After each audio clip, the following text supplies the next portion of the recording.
오후에는 탈북어민 강제북송 사건을 수사하는 서울중앙지검이 대통령 기록관을 압수수색했습니다. 확보된 기록물을 토대로 당시 문재인 전 대통령이 어떤 보고받았고 또 어떤 과정을 거쳐서 강제북송을 결정하게 됐는지를 중점적으로 들여다볼 것으로 보입니다. 손효정 기자입니다. 탈북어민 강제북송 사건을 수사하는 검찰이 대통령 기록관에 검사와 수사관들을 보내 압수수색을 벌였습니다. 지난달 국정원 압수수색 이후 한 달여 만에 이뤄진 추가 강제 수사입니다. 이번 압수수색은 대통령 기록물 가운데 당시 정부의 북송 결정 과정이 담긴 문서를 선별해 열람하는 방식으로 진행한 것으로 알려졌습니다. 검찰은 문재인 정부가 지난 2019년 11월 동료 선원 16명을 살해한 혐의를 받는 탈북어민 2명을 강제로 북한에 돌려보냈다는 의혹을 수사하고 있습니다.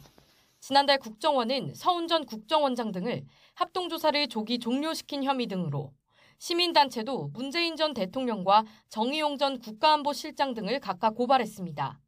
국정원 고발 이후 일주일 만에 국정원을 압수수색했던 검찰은 그동안 관계기관 실무자들을 불러 사실관계를 확인하며 혐의 다지기에 주력해왔습니다. 또 북송 과정이 담긴 영상, 사진과 함께 어민들이 자필로 귀순 의사를 밝혔다는 보호 신청서 등을 확보해 분석했는데 관련 판례 등을 바탕으로 어민들의 귀순 의사에 반해 송환 결정이 내려졌다면 위법이라는 쪽에 무게를 두는 것으로 알려졌습니다. 무엇보다 어민 납포 이틀 만에 당시 노영민 청와대 비서실장 주재 회의에서 북송 방침이 결정됐고 이후 서 전 원장이 합동조사를 조기 종료했다는 내용이 국정원 고발장에 포함된 것으로 전해졌습니다. 검찰이 한 달여 만에 전격적인 대통령 기록관 압수수색에 나선 것도 각 부처가 청와대에 보고한 내용과 청와대 지시를 확인하기 위해서로 풀이됩니다. 확보된 대통령 기록물을 바탕으로 청와대의 의사결정 과정을 시간대별로 재구성할 것으로 보입니다. 또 이 과정에서 문재인 전 대통령과 참모진 사이에 어떤 지시와 후속 보고가 오갔는지도 중점적으로 살펴볼 전망입니다.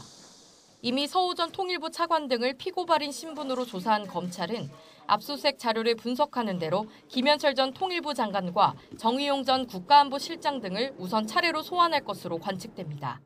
YTN 손효정입니다.